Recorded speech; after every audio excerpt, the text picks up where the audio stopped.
Dust motes danced in the morning light, blissfully unaware of the crushing tension in the room. She apologized to the hardwood floor, her voice a dry rasp, praying he wouldn't look down. But predators always notice a dragged leg. He didn't fire her. He locked the heavy oak doors. Gravel is an unforgiving surface when your right ankle is swollen to the size of a grapefruit. Cora dragged her foot up the winding half-mile driveway of the Castiglione estate, the sharp little stones biting through the worn rubber soles of her cheap slip-ons. Every step sent a jolt of hot, electric pain shooting up her shin, rattling her teeth. The morning air was damp, heavy with the smell of wet pine needles and the exhaust of the early commuter buses she had just missed, caught, and then limped away from. It was 8:17 a.m. Her shift had started at 8 flat. Mrs. Gable, the head housekeeper, had a policy about lateness that bordered on the militaristic. 3 strikes and you're back on the street, Cora. And Cora already had 2. One for the subway, failing her in January, and one for a stomach bug in March. She couldn't lose this job. The Castiglione estate paid $22 an hour under the table, no taxes, crisp bills handed over in a manila envelope every Friday. It was the only thing keeping the eviction notices off her cramped apartment door. She paused by the massive stone gargoyle near the service entrance, leaning her shoulder against the damp, cold masonry. She squeezed her eyes shut. Her breathing sounded unnaturally loud in her own ears, a ragged, wet wheeze. Her tights, the cheap, $3 a pack nylon kind, were torn at the knee and the calf, glued to her skin by a tacky mixture of dried mud and congealing blood. Just walk normal, she told herself. Mask it. Get to the utility closet. Put on the apron. Keep your head down. She pushed off the stone and swiped her keycard. The heavy steel door clicked and gave way with a pneumatic hiss. The service hallway smelled intensely of bleach, lemon, artificial flavoring, and old expensive dust. Cora kept her weight shifted to her left side, her right toe barely brushing the black and white checkered linoleum. She hurried or attempted to hurry toward the staff locker room. The silence in the house was absolute. Usually, by this hour, there was the clatter of the kitchen staff prepping breakfast, the low hum of the vacuums in the east wing. Today, the air felt stagnant, dead. She rounded the corner toward the kitchen and froze. Roman Castiglione was sitting at the massive marble island. He wasn't supposed to be here. He took his breakfast in the formal dining room or in his study, never in the staff prep area. But there he was, a dark, immovable mass in a crisp charcoal suit, reading a tablet. A ceramic mug of black coffee steamed near his elbow. He smelled of dark roast beans, vetiver, and the faint metallic tang of cold outside air. Cora's stomach plummeted, a cold stone dropping into her pelvis. He didn't look up, but his fingers stopped swiping on the glass screen. "You're late." His voice was a low rumble devoid of inflection. It didn't sound angry. It sounded like a statement of fact, which was somehow worse. With Roman Castiglione, facts were absolute. You didn't argue with them. "I'm sorry, Mr. Castiglione," Cora said. Her throat felt coated in sandpaper. The train was stalled at the bridge. I ran from the station. It was half true. She had run, right up until 2 men in heavy leather jackets came tearing down the subway stairs, looking over their shoulders, shoving past the morning commuters like bowling pins. One of them had slammed a heavy shoulder into her chest. Cora had gone down hard, tumbling down the last concrete flight, her knee taking the brunt of the impact, her ankle twisting with a sickening audible pop. Nobody stopped to help. You didn't stop to help in that neighborhood unless you wanted the violence to bleed onto you. Roman finally raised his head. His eyes were a pale, washed-out gray, framed by dark lashes and darker circles of exhaustion. He looked at her face first. He studied the sweat clinging to her hairline, the pale, pasty color of her cheeks, the way she was biting the inside of her lip to keep it from trembling. Cora wanted to sink into the floor. She hated being perceived. She was a maid. Her entire job description was to be invisible, to erase the messes left behind by wealthy people without ever disturbing the air around them. Standing here, under his flat, analytical stare she felt grotesquely visible. "Get to work, then," he said quietly, looking back down at his tablet. Cora let out a breath she didn't know she was holding. "Yes, sir." She took a step forward. Her right foot hit the floor, and her ankle gave out entirely. She didn't fall. She caught herself on the doorframe with a harsh, undignified slap of her palm against the wood, her breath hitching in a sharp hiss of pain. She immediately pulled herself upright, her face burning with humiliation. Roman's eyes snapped up. The tablet was lowered, resting flat on the marble counter. The kitchen was entirely silent, except for the rhythmic drip of the industrial sink. Cora stood frozen, her hand still gripping the doorframe, her knuckles white. She didn't look at him. She looked at the floor. Specifically, she looked at the faint, rusty smear her right shoe had just left on the pristine white tile. "Come here," Roman said. "I'm fine, sir. I just need to get my apron." I said, "Come here." The volume of his voice hadn't changed, but the density of it had. It left no room for negotiation. Cora swallowed hard.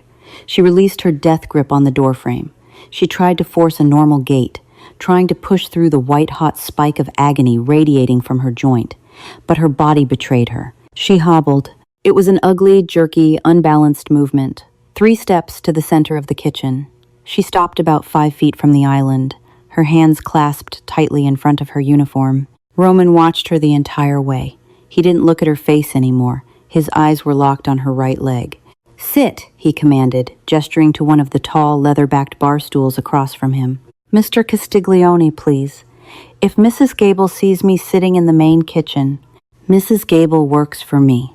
So do you." He set his coffee mug down. "Sit." Cora practically dragged herself up onto the stool. The leather was soft and cold. She perched on the very edge of it, terrified of leaving a stain, terrified of ruining something that cost more than her annual rent. She kept her knees pressed tightly together, trying to angle her right leg behind her left, hiding the worst of the torn nylon. Roman stood up.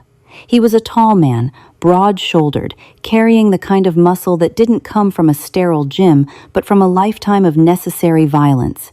He walked around the island. The soft shh of his expensive leather shoes on the tile sounded like a countdown. He stopped directly in front of her. Cora's heart hammered against her ribs like a trapped bird. She stared at his silk tie, refusing to meet his eyes. Without a word, Roman crouched down. Cora flinched, instinctively trying to pull her leg back.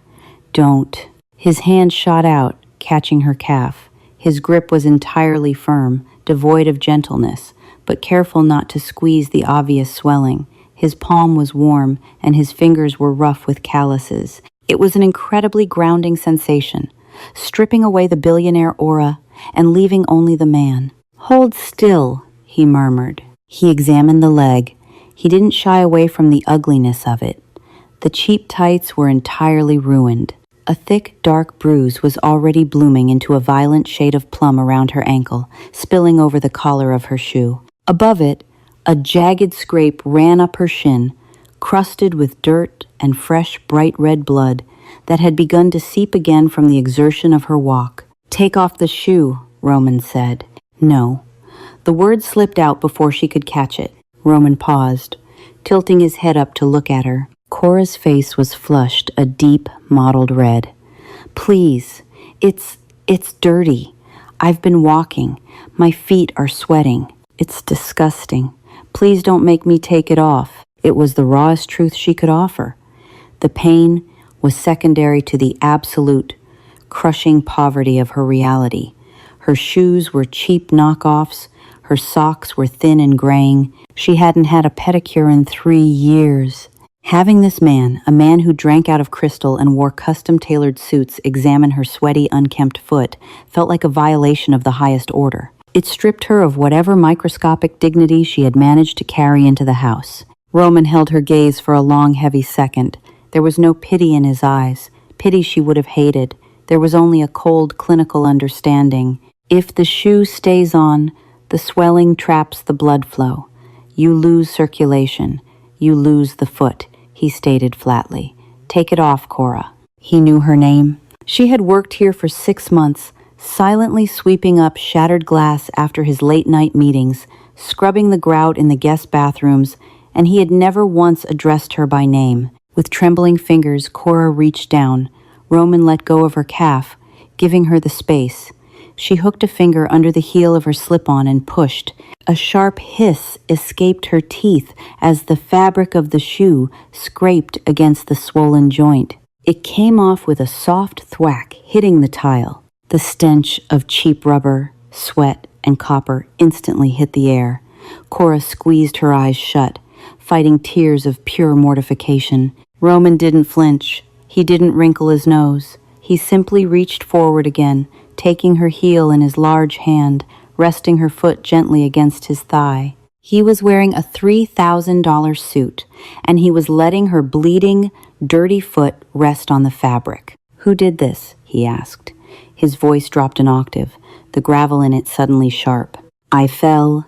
His thumb brushed the edge of the swelling. Cora gasped, her hands gripping the edge of the leather stool. "You don't get a contusion like this from a flat fall. You were struck, or you were pushed against a hard edge." He looked up, his gray eyes pinning her to the seat. "Don't lie to me in my own house." Cora swallowed the lump of panic in her throat. "I was pushed at the subway station on 4th and Elm." "Mugged?" "No, they didn't even look at me. 2 men, running. They just barreled through, pushed me down the stairs." She laughed, a short, bitter, wet sound. "Collateral damage." Roman's jaw tightened. A muscle leaped beneath the stubble on his cheek. "Describe them." "I don't know, they were just big. Leather jackets. One of them had a spiderweb tattoo on his neck. I just saw it for a second before I went over the edge." The temperature in the kitchen seemed to plummet. Roman went perfectly, unnervingly still. The quiet rhythm of his breathing stopped for a fraction of a second. Cora lived her life trying to read the moods of dangerous, unpredictable people. It was a survival mechanism, and she could feel the violent shift in the air. He knew them. Roman gently lowered her foot back to the floor. He stood up, towering over her. He didn't say a word. He turned on his heel, walked over to the stainless steel wall phone near the pantry, picked up the receiver, and dialed a single digit. "Leo," Roman said into the phone, "bring the trauma kit to the kitchen. And lock the front gates. Nobody enters or leaves until I give the word." He hung up. Cora stared at him, her heart thudding in her ears. "Mr. Castiglione, what are you doing?" "I just need a bandage. I can go clean the east wing." "You're not cleaning anything today," Roman said, turning back to her. His eyes were dark, a storm gathering behind the glass. "You work for me. You bleed in my house. You bleed because of men who operate in my city." He stepped closer, planting his hands on the marble counter on either side of her stool, trapping her in his space. The smell of his cologne was overpowering now. "You aren't collateral damage, Cora. Not anymore." Leo arrived 90 seconds later. The head of Roman's security detail was a mountain of a man, his face a map of old scars, but he moved with terrifying silence. He set a heavy red tactical medical kit on the marble island, glanced once at Cora's ruined leg, then looked at his boss. "Gates are locked, boss. Perimeter is secure." Leo's eyes were neutral, unreadable. "Wait outside," Roman instructed. Leo nodded once and vanished, the swinging door settling into silence behind him. Cora felt profoundly out of her depth. She was a ghost in this ecosystem. She scrubbed floors. She polished silver. She was not supposed to be the center of attention in a room full of tactical medical gear and lockdown perimeters. Her survival depended on blending into the wallpaper, and right now she was pinned under a spotlight. Roman unlatched the red box. The metallic clack of the latches echoed in the massive kitchen. He pulled out a pair of black nitrile gloves and snapped them on, his movements efficient, practiced.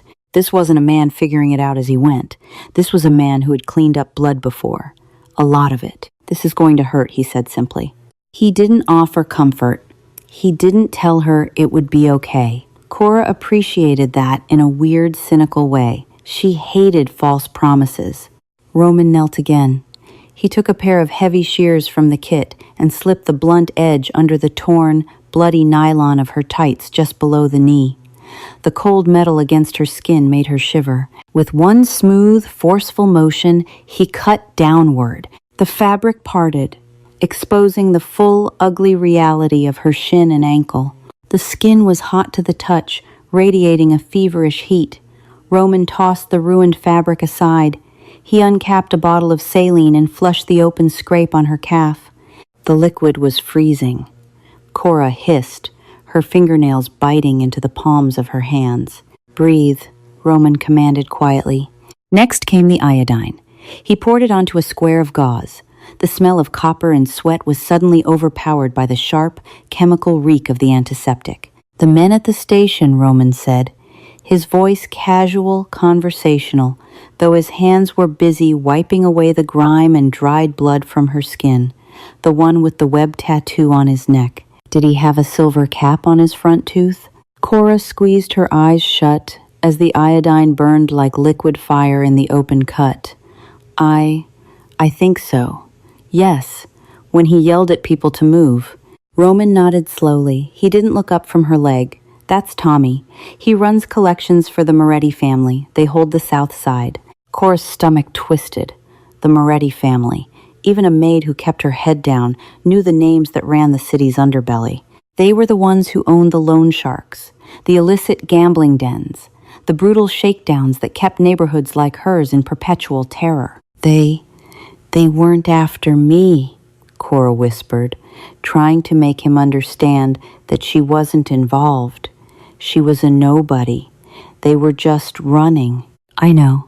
Roman pressed a clean pad of gauze firmly against the gash, applying pressure. Cora gasped, her body jerking, but Roman's left hand shot out, gripping her calf with iron strength, holding her leg perfectly still. "Don't pull away. It needs pressure." "I'm sorry," she breathed out. Tears finally breaking free, hot and humiliating, tracking through the dust on her cheeks. She hated herself for crying. It felt like a weakness she couldn't afford. Roman finally looked up. His gray eyes caught hers, and for the first time, the cold, flat calculation fractured. He saw the tears. He saw the trembling of her shoulders, the absolute exhaustion radiating from her bones. He saw a woman who had dragged herself miles on a ruined ankle just to scrub his toilets, purely out of terror of losing her livelihood. His thumb gently wiped a stray drop of blood from her uninjured skin. The gesture was shockingly intimate. "You don't apologize for being in pain," Roman said, his voice dropping into a register that vibrated in her chest. "And you don't apologize to me." He secured the gauze with a tight wrap of white medical tape, moving down to the swollen ankle. He manipulated the joint with his thumbs. Cora bit down hard on her lip to stifle a scream, tasting the metallic tang of her own blood in her mouth. "No break," Roman diagnosed, his hands stilling. "Severe sprain, torn ligaments likely. You're going to need a boot, and you're not walking on it for at least 3 weeks." Cora's world, titled on its axis. 3 weeks. The words echoed in her head, hollow and terrifying. "I can't," she blurted out, panic entirely overriding her fear of him. "I can't take 3 weeks off. Mrs. Gable will fire me. If I don't work, I don't get paid, Mr. Castiglione. I have rent. I have quiet." The word was a whip crack. Cora snapped her mouth shut, her chest heaving. Roman peeled off the black gloves, dropping them into a waste bin by the island. He stood, towering over her once more. "You are not fired," Roman said, his tone leaving absolutely no room for debate. "You will be paid your full wage while you recover. You will stay in one of the ground floor guest rooms here until you can put weight on it." Cora stared at him, bewildered. "Stay here? Sir, I can't live here. I'm staff." "You are whatever I say you are," Roman replied, stepping closer, his shadow falling over her. The air between them felt thick, charged with something dangerous and unresolved. "Tommy Moretti shoved my employee down a flight of stairs. He spilled blood that belongs to this house." He leaned in, resting his hands on the counter again, bringing his face level with hers.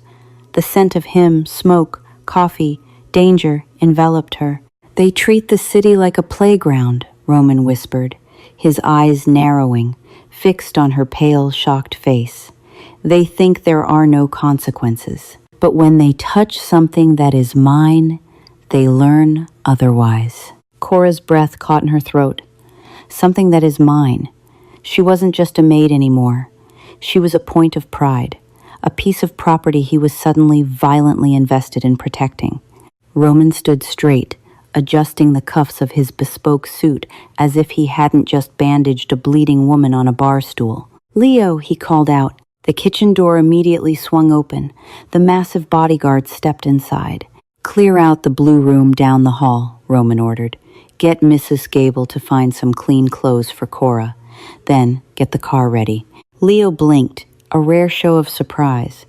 "We going somewhere, boss?" Roman looked at Cora's ruined, blood-stained shoe resting on the pristine floor. A muscle feathered in his jaw. "Yeah," Roman said, his voice dead cold. "We're going to have a chat with Tommy Moretti about subway etiquette." The estate's emergency wheelchair squeaked. It was a faint, high-pitched friction of rubber against polished oak, but in the cavernous silence of the West Wing corridor, it sounded like a siren. Cora gripped the armrests. Her knuckles were bone-white. She hated the chair. She hated the way Mrs. Gable pushed it with stiff, rigid arms, keeping a solid 2 feet of distance between her starched gray uniform and Cora's blood-crusted legs. "The blue room," Mrs. Gable said, her voice entirely devoid of its usual sharp authority. It sounded thin, frayed. "Mr. Castiglione has never opened a ground-floor suite for staff. Not in 20 years. "I didn't ask him to," Cora murmured. The throb in her right ankle had morphed from a sharp stab into a deep, rhythmic pounding that matched her heartbeat. The medical tape pulled uncomfortably against her swelling skin. Mrs. Gable didn't reply. She pushed the chair through a set of heavy double doors, banking a sharp left into a room that smelled intensely of dried lavender and lemon oil. Cora had cleaned this room a dozen times. She knew the thread count of the sheets, 800 Egyptian cotton. She knew the exact angle the heavy velvet drapes needed to hang to satisfy the estate manager. She knew the dust always collected on the intricate clawed feet of the antique mahogany vanity. Being in it as a guest felt like a violation of the natural order. "I brought these from the lost and found in the guest pool house," Mrs. Gable said, dropping a neatly folded stack of clothes onto the edge of the massive four-poster bed. A cashmere sweater, some soft trousers. They look to be your size. There are fresh towels in the ensuite. Do not get blood on the upholstery, Cora. "I won't." Mrs. Gable lingered by the door. Her mouth worked silently for a moment, her eyes darting from the ruined state of Cora's cheap uniform to the terrifyingly empty hallway behind her. Mr. Castiglione took Leo and 2 of the perimeter guards. They left in the black SUV. Cora swallowed dryly. "I know. Men like him." Mrs. Gable trailed off, adjusting her collar with a trembling, age-spotted hand. "They do not do favors for free. Whatever debt he is collecting on your behalf, he will expect it repaid." The door clicked shut, the heavy latch falling into place with a definitive thud. Cora was alone. The silence in the blue room was oppressive, insulated by thick plaster walls and heavy textiles. She slowly maneuvered the wheelchair closer to the bed, locking the brakes. It took 3 agonizing minutes to undress. Peeling the stiff, sweat-soaked uniform shirt from her body sent shivers rattling down her spine. The air conditioning was set to a crisp 68 degrees, raising goosebumps on her arms. She managed to pull on the borrowed clothes. The cashmere was obscenely soft against her skin, a feather-light warmth that felt entirely unearned. It smelled faintly of expensive detergent and someone else's perfume. She practically collapsed onto the mattress, keeping her right leg elevated on a silk throw pillow. Hours bled into one another. The afternoon sun slanted through the gaps in the velvet drapes, casting long, dusty beams across the Persian rug. Cora stared at the ceiling, tracing the intricate plaster crown molding with her eyes. Her mind was a chaotic loop of panic and adrenaline. 3 weeks without work. He said I'd be paid. Tommy Moretti, blood on his floor. She tried to sleep, but her body refused to power down. Every creak of the house, every gust of wind rattling the heavy window panes made her breath hitch. She kept waiting for the police to arrive, or worse, the Moretti family. If Roman Castiglione went to war over a bruised maid, the retaliation wouldn't discriminate. The room grew dark. She didn't reach for the brass lamp on the nightstand. She simply lay there in the encroaching shadows, listening. At 8:42 p.m., the silence broke. It started as a low rumble vibrating through the floorboards, followed by the crunch of heavy tires on the gravel driveway outside her window. Car doors slammed. 1, 2, 3. Heavy footsteps hit the stone portico. The sounds were unhurried but weighted with purpose. Then, the massive front doors of the estate opened and closed, sending a shift in air pressure rolling through the house. Cora sat up, her heart hammering against her ribs like a trapped bird. She swung her good leg over the side of the bed, gripping the edge of the mattress. She listened to the muffled voices in the foyer, low, harsh tones, the clinking of ice against glass. Footsteps approached the east corridor. They bypassed the grand staircase. They were coming down her hall. The gate was unmistakable, a heavy, measured stride, the soft shh of expensive leather on hardwood. The brass handle of the blue room turned. The antique grandfather clock in the hallway chimed 10 times. To Cora, lying motionless on the 800 thread count sheets, it sounded like a judge's gavel dropping over and over again. The blue room was suffocating. The darkness wasn't empty. It felt heavy, crowded with the ghosts of the wealth and power that had built this estate. She had spent the last 2 hours staring at a crack in the plaster ceiling, barely visible in the ambient moonlight, slipping through the velvet drapes, trying to convince herself that she was invisible again. But the throbbing in her elevated right ankle, a relentless hot pulse beneath the tight medical tape, was a constant anchor to reality. Then came the sounds. It wasn't a sudden cacophony. It was a creeping dread. The crunch of heavy tires rolling over the gravel outside, the low, guttural idle of a massive engine being cut off, car doors shutting with a heavy, armored weight. Cora pushed herself up, her fingers digging into the plush cashmere sweater Mrs. Gable had given her. Her breath caught in the back of her throat, tasting like old copper and fear. She listened to the muffled, heavy tread of boots on the stone portico, the click of the front door, and the sudden rush of cold air that always preceded him. Footsteps moved past the grand staircase, bypassing the upper floors entirely. They were coming down the east corridor, her corridor. The brass doorknob turned without a sound. Roman stepped into the room. He didn't reach for the light switch. He simply closed the heavy oak door behind him, the latch clicking with a devastating finality. He leaned his broad shoulders back against the wood, letting the silence stretch and pull taut between them. The air in the room shifted immediately. The faint, soothing scent of lavender and lemon oil was instantly obliterated.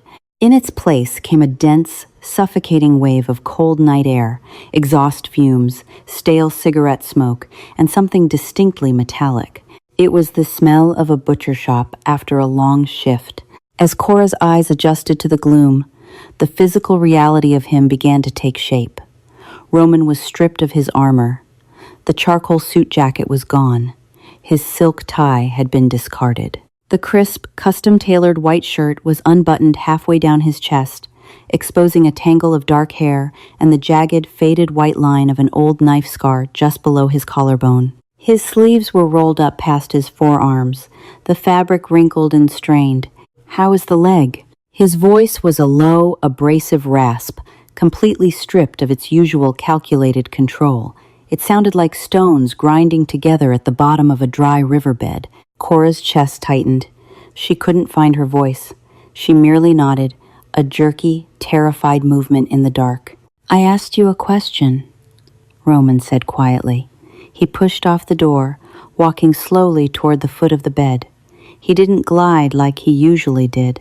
His movements were heavy, weighted down by a bone-deep exhaustion and the lingering, toxic buzz of adrenaline leaving his system. "It throbs," Cora finally whispered, her voice cracking.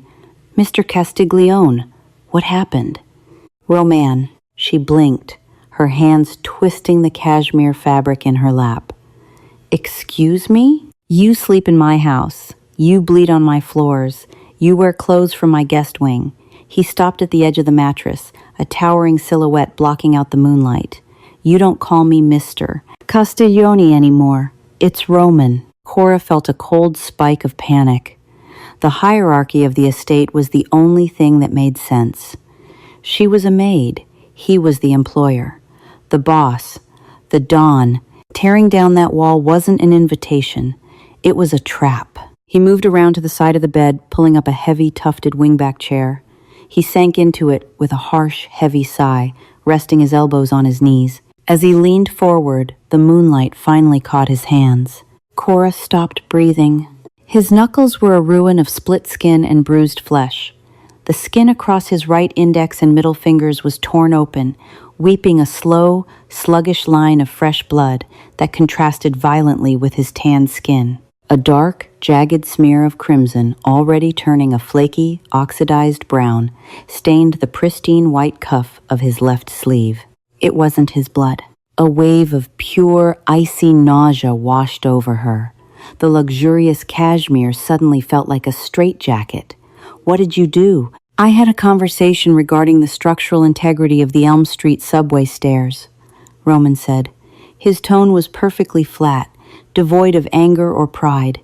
It was the tone of an accountant balancing a ledger. Tommy Moretti is incredibly clumsy. He tripped. From the top platform to the concrete landing, twice. Cora's stomach hollowed out. She had lived in poverty her whole life. She knew the vocabulary of street violence. She knew that tripped twice meant a systematic, calculated dismantling of a human body. "You broke him," she whispered. "I corrected a fundamental misunderstanding," Roman corrected softly, his pale gray eyes locking onto hers, gleaming like old silver in the shadows. "The Morettis think this city is a playground. They operate without rules. They push, they take, they act like rabid dogs because nobody has bothered to put a leash on them. I simply reminded Tommy that actions have consequences, severe ones." "Over a maid?" Cora's voice fractured, a ragged, wet sound tearing from her throat. The absurdity of it, the sheer, terrifying disproportion of the violence, broke through her ingrained deference. "Roman, you can't start a war over a delayed train. I am a nobody. I scrub the grout in your master's suite. I am not worth this." She threw a trembling hand toward his ruined knuckles. Roman went perfectly, terrifyingly still. The exhaustion vanished from his posture in a microsecond, replaced by a rigid, coiled tension that made the air in the room feel dangerously thin. He stood up slowly. He leaned over the bed, planting a hand on the mattress on either side of her hips, trapping her. He closed the distance between them until she could feel the heat radiating from his chest, until the smell of the blood on his cuff made her eyes water. "Do not ever," he commanded, his voice dropping to a vibrating whisper that resonated in her own sternum. "Tell me what you are worth." Cora pressed her spine hard against the mahogany headboard, her chest heaving. "You scrub my floors because you are surviving a world that tried to crush you," Roman continued, his gaze pinning her down, dissecting her. "You dragged a torn ligament half a mile up a gravel driveway in cheap, broken shoes because you possess a gritty, desperate loyalty that the men who eat at my dining table only pretend to have. You are not a nobody, Cora, and as of this morning, you are no longer just staff." He raised his right hand.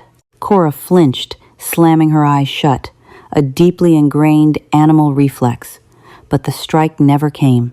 Instead, he deliberately, carefully brushed his battered knuckles against her cheek. The rough, split skin scraped lightly against her jawline. He smelled like pure, unadulterated violence, yet his touch was agonizingly gentle. It was a terrifying contradiction. He was a monster who had just shattered a man's bones, and he was choosing to be her shield. "Tommy Moretti had a silver cap on his front tooth," Roman murmured, his thumb stroking her cheekbone, wiping away a tear she hadn't realized she shed. "He doesn't anymore. He swallowed it." Cora opened her eyes. The tears came faster now, hot and fast, tracking down her pale face to wet his thumb. She wasn't crying out of pity for the loan shark. She was crying because the absolute finality of her situation had just locked into place. Mrs. Gable had been right. In Roman's world, a debt was always collected. He hadn't just avenged her injury. He had purchased her reality. She couldn't walk out of this house and go back to a cramped, moldy apartment.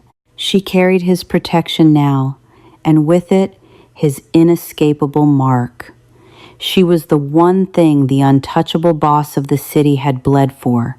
"I didn't ask for this," she breathed out, her voice a fragile, broken thread. "I know," Roman said. He didn't offer apologies. He didn't try to sugarcoat the velvet-lined cage he had just built around her. He simply sat back, pulling his warmth away, leaving her skin feeling freezing and raw where his hand had been. "Tomorrow, a private specialist will come to look at the ankle," he stated, stepping back into the shadows near the door. "You will eat what the kitchen sends up. You will rest. You will heal." He turned the brass knob. "And when I'm healed?" Cora asked, gripping the sheets, desperate for a shred of the life she understood. "Do I go back to the utility closet? To the service entrance?" Roman paused. He looked back at her over his shoulder, his massive silhouette framed by the dim, yellow light of the hallway. "You never go back to the service entrance," he said. The door clicked shut, locking the violence out and locking her in. The lines are blurred, and Cora is no longer just the maid cleaning up his messes. She's the reason he makes them. Roman Castiglione just burned down a piece of the city for her, but in the Mafia world, protection always comes with a heavy price tag. Is Cora ready to pay it? If you love this dark, gritty Mafia romance, drop A in the comments. Hit that like button, share with your fellow drama lovers, and subscribe for more storytelling.